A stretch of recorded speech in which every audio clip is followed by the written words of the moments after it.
الحمدللہ رب العالمین والصلاة والسلام علی رسولہ محمد وعلی آلہ وصحبہ اجمعین،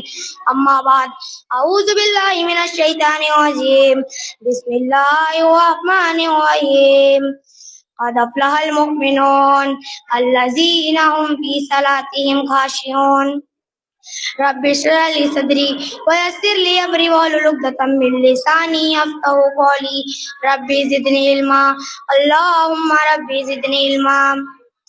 اسٹیج پر موجود مہمانان اکرام، صدر محترم معزز بزرگان دین اور ملت اسلامیہ کی ماں اور بہنوں اور میرے عزیز ساتھیوں، میں آج آپ سب کے سامنے میری تقریر پیش کرنے کے لیے کھڑا ہوں اور اس میں میرا کوئی کمال نہیں، میں اللہ تبارک و تعالیٰ کا فضل ہے جس نے مجھے قوت گویائی عطا کی، اور میرے استاد محترم فضیلت الشیخ عبدالباری فیضی ان کی محنت کا نتیجہ ہے، اور میرے والدین کی ڈانٹ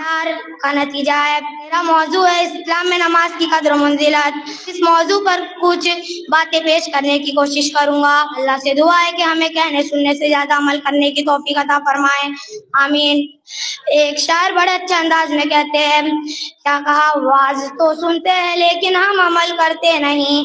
گر عمل کرتے تو یہ دن برے آتے نہیں، ہم مسلمان ہیں مگر ہم میں مسلمانی نہیں، دل میں ایمان رکھ کے پھر کیوں دین پر چلتے نہیں، ہٹتے جاتے ہیں نمازی مسجدوں سے دن بدن،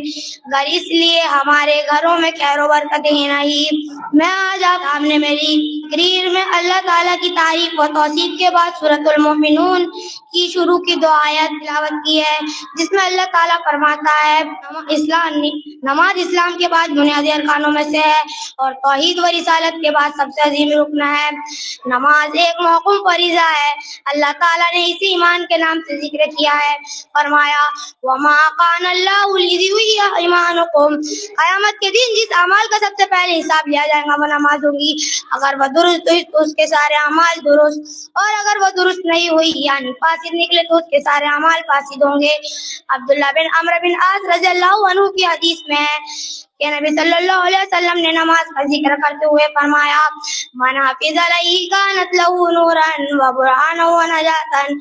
یوم القیامت من لم یحافظ علیہ لہو نورا ولا برہانا ولا نجاتا، جس نے نماز کی پابندی اور محافظت کی تو اس کے لیے قیامت کے دن نور ہوں گی، دلیل ہوں گی اور نجات ہوں گی، اور جس نے اس کی محافظت نہیں کی تو اس کے حق میں نہ نور ہوں گی، نہ دلیل ہوں گی، نہ نجات ہوں گی۔ سامعین اکرام، اسلام میں نماز کی اس قدر منزلت کی وجہ سے مسلمانوں کو سخت تنبیہ کی گئی ہے کہ کوئی شخص نماز قضا نہ کرے اور نہ ہی اس کی ادائیگی میں کسی قسم کی کوتاہی کرے۔ اللہ تعالیٰ فرماتا ہے فَخَلَفَ مِن بَعْدِهِمْ خَلْفٌ أَضَاعُوا الصَّلَاةَ وَاتَّبَعُوا الشَّهَوَاتِ فَسَوْفَ يَلْقَوْنَ غَيًّا، پھر ان کے بعد ایسے نالائق جانشین پیدا ہوئے کہ انہوں نے نماز ضائع کر دی اور نفسانی خواہشات کے پیچھے پڑ گئے، تو ان قریب ہے جہنم کے عذاب سے دوچار ہوں گے۔ مگر اس کے لیے ضروری کہ ہم نماز کو اس کی ساری شرطوں و آداب کے ساتھ پڑھیں۔ نماز کی قبولیت کی پہلی شرط یہ ہے کہ نماز کو خالص اللہ کے لیے پڑھی جائے، اس سے اس نماز پڑھنے والے کا کوئی دنیاوی مقصد نہ ہو۔ نماز کی قبولیت کی دوسری شرط یہ ہے کہ نماز شریعت کے موافق اور نبی صلی اللہ علیہ وسلم کے طریقے کے مطابق پڑھی جائے۔ مالک بن حوارث رضی اللہ عنہ کی حدیث میں ہے کہ نبی صلی اللہ علیہ وسلم نے فرمایا، صلو کما رأیتمونی اصلی، تم نماز ایسے پڑھو جیسے مجھے پڑھتے ہوئے دیکھا ہے۔ اور نبی صلی اللہ علیہ وسلم کے طریقے اور ان کی سنت کی اتباع کا تقاضا ہے کہ نماز کو اس کے وقت میں پڑھے، اس کے ساری شرطوں اور ان کے ارکان و واجبات و سنن کو پورا کرنے کے ساتھ ساتھ اس کی ادائی پابندی کرے، اس لیے کہ اس کی پابندی ازاد ضروری ہے۔ جو شخص نماز کی پابندی نہیں کرتا تو اس کے لیے اس کی نماز کا کوئی فائدہ نہیں، جیسے کہ عبداللہ بن عمرو بن عاص رضی اللہ عنہ کی حدیث سے معلوم ہوتا ہے۔ اللہ تعالیٰ سے دعا ہے کہ ہم کو نماز کی قدر و منزلت کو سمجھتے ہوئے اس کی پابندی کرنے کی توفیق عطا فرمائے، آمین۔